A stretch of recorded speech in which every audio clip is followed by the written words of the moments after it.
The address that follows was given at Croydon Spiritualist Church on Sunday the 19th of February 1984. Greetings, dear ones. Greetings, God bless you, sister. Mighty oaks from little acorns grow. I wished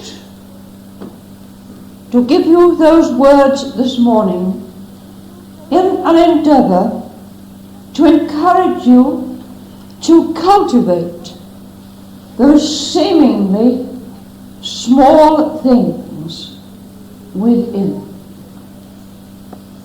Seemingly small and insignificant, and yet nurtured, developed, and grown, have a very great potential. On your earth plane, you can look around you and see very many great concerns. And if you investigated, you would frequently find that they had, in fact, very small, humble beginnings. Rather like a spark that has been fanned into a fire. And the flames can be seen and felt for a considerable distance. And so it is with man. Those small things within need to develop and grow, that they may be used.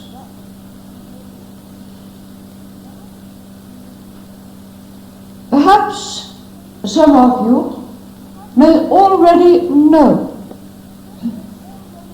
one of your own particular facet or facets which can be brought just that little nearer to the surface and polished,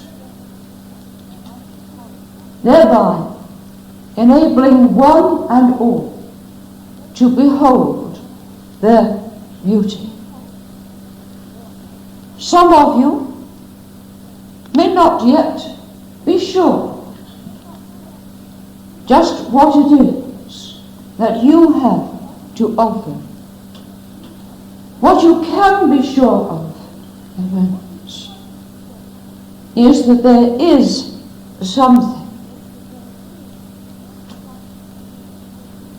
No one has to feel that they are of no importance or have nothing worthwhile to offer. This is not true. Clearly, that all necessary help will be available. Many gifts are bestowed among God's children. And it is when they are brought to a stage where they can be used to help others, which, as you heard in your reading, is the intention. That is when we have something very worthwhile coming to fruition. Now you may, as I said, be aware or otherwise of what it is within you. But having become aware or desirous of finding out, just what can you do?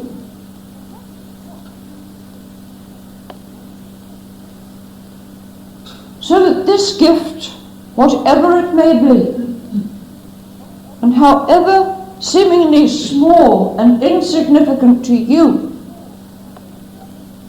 it can be used while you are still in that physical body. Just what can you do to bring this situation about? Labore est rore, or to work is to pray. That you can all do in your own way. The work, this means movement, surely.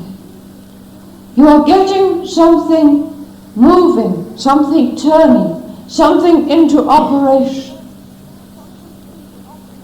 And by the prayer, you are asking for guidance. Now, beloved, if you bring those two things into unison, therein lies the secret to work and to pray. Because you know, while you are busy working, that unfoldment can be taking place. You may not feel it.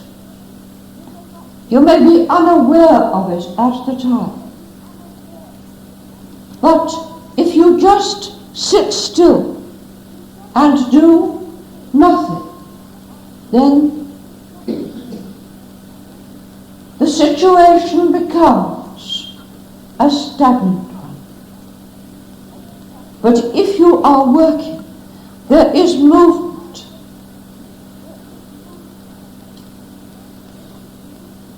And in so many cases, it is an impossibility for you to know the full potential of that which is growing. Now, to look for yourself, into yourself,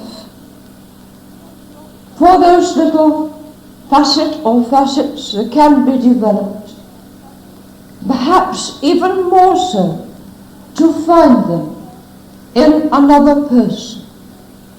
These call, do they not, directly upon your psychic and spiritual awareness.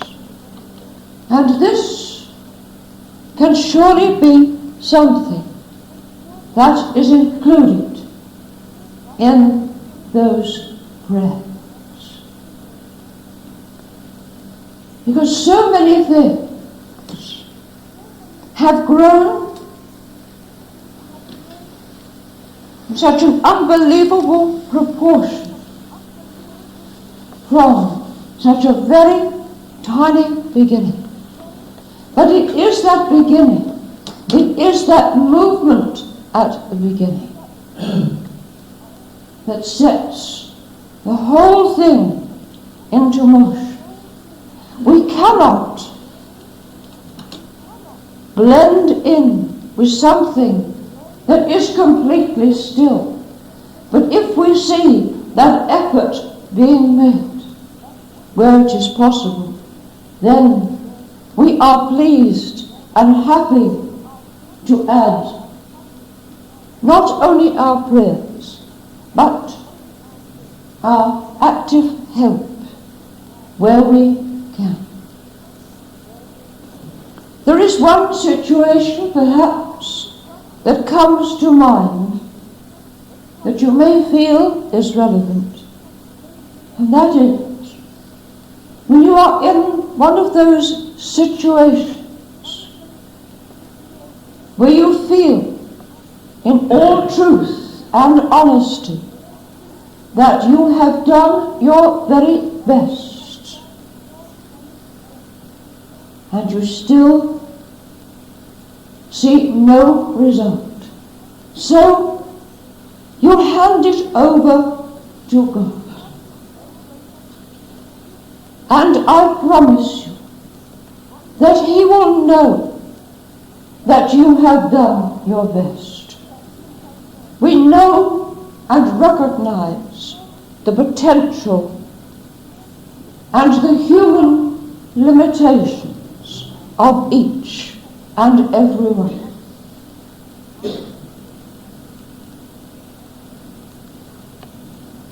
Many of your very great empires of all kinds throughout the earth plane, in the past and the present day, and extended into the future, have had extremely small beginnings. And invariably, the person who was responsible for the start of whatever it may have been had no idea at the time just what would grow from that very small acorn. So each time in future that you see a very large, sturdy oak tree, just think of that very tiny acorn from which it grew. And remember that just the same thing applies to yourself. The gifts, the qualities, facets, whatever you may care to call them, are to start with very, very small, but bring them out. Give them what they need to be nourished, to develop, and to grow. And the end product can be almost unrecognizable. You all know, I'm sure, to bring it just for a moment right down to your earthly level. A man or a woman who starts perhaps with a very, very tiny little store or shop. Now it is from such that your very, very large stores throughout the country have grown. If you think of your musicians, perhaps someone who started with just being able to pick out the little fragment of a tune upon a piano or the other instrument. They have developed and become known as world-renowned musicians. Singing, painting, so very many things, all started with such a tiny beginning.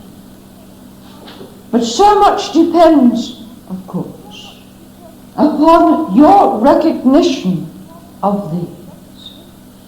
And this is where, as spiritualists, you can have that insight, or perhaps it may register for you as a little feeling. Yes, that is something that I do that seems to be appreciated. So I will develop it. I will put it into good use. From a person who steps onto the platform at your large concert hall, to someone who just goes next door to lend a sympathetic ear to their neighbour's problem. And they find that they have that ability. They have that love, that patience, that wisdom to allow the other person to unburden their troubles. They are all gifts, my friend, in whatever setting they may be. A tiny living room, a mighty concert hall, it matters not. They are all gifts to be developed and used in the right way. And to illustrate the point that I have tried to make, may I tell you a brief but true story. Some time ago, there lived in Italy a boy by name Benedict. Now, Benedict was born into what you would call a rich and wealthy family. His parents could give to him everything that he needed, everything he felt he wanted. But by the age, the very tender age of 14, he had tired of what this life had to offer. And he retreated to a cave where he lived for nearly 3 years, growing his own food in just a little patch of ground. And his days were spent in meditation,